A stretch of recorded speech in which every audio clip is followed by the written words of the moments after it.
Hey everybody, what's going on? It's Greg K here at 12 Step Music Studios. I'm making this video here on how to properly balance your tone arm because quite frankly there's a vinyl revolution going on and a lot more people are turning back to vinyl.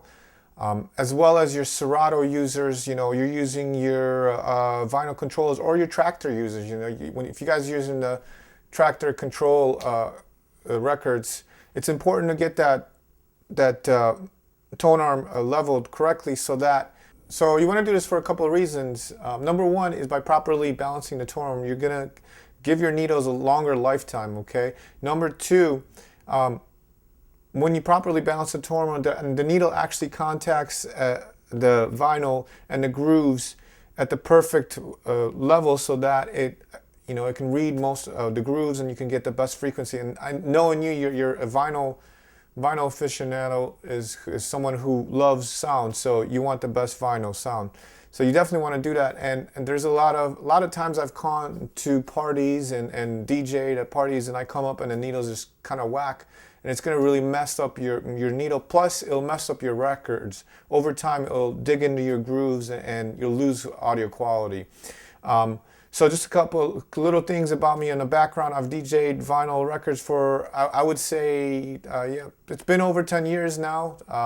2003, I believe 2004 was my first gig. And then also I'm the production manager at Smart Bar, and anytime there's a DJ that plays vinyl, I set up the booth and I make sure I do this right before their set. That way we get the best sounding night. Okay, so let's go into it. I'm going to move the video camera to a position where you can see a little bit better. Here's the tone arm with the white label cartridge. I'm going to take the white label cartridge off, talk a little bit about a few things here. So okay, this is our tone arm.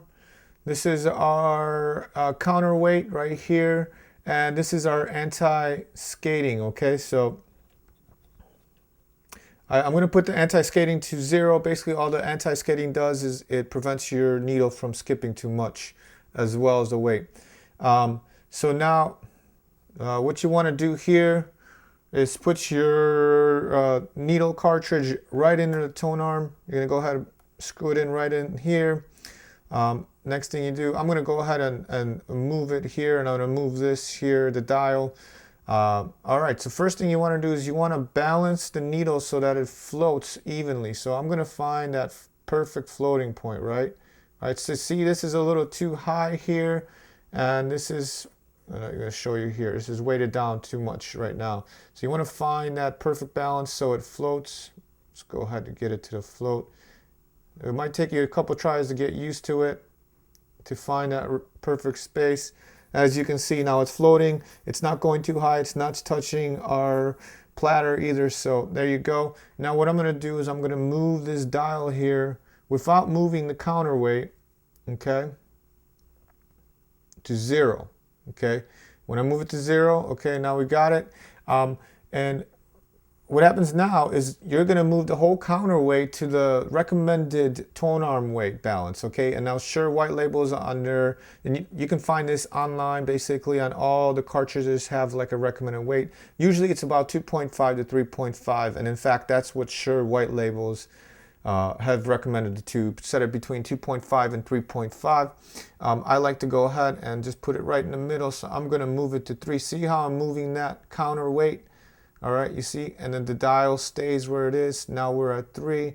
I'm going to go ahead, boom, right there. Then what I'm going to do is I'm going to finally, the finishing touch here is to move my anti-skating.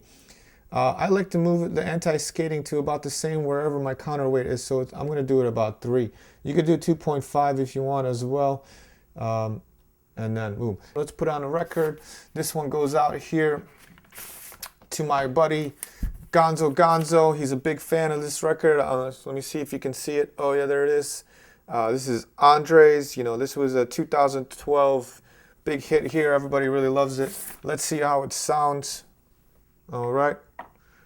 Turn on my turntable. Turn on my mixer. All right, here we go. Put the needle down on the record.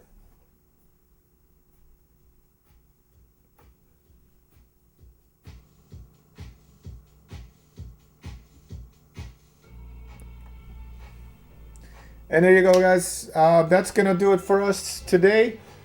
Please, if you can, go ahead and leave us a message down below, a comment. You know, tell me what you think about this little tutorial. Tell me what else you want to see. You know, just you know, whatever comes up to mind, whatever you need with vinyl or DJing or anything like that. Again, it's Greg K with 12-Step Music. Have a great day. Enjoy your music. Keep on dancing.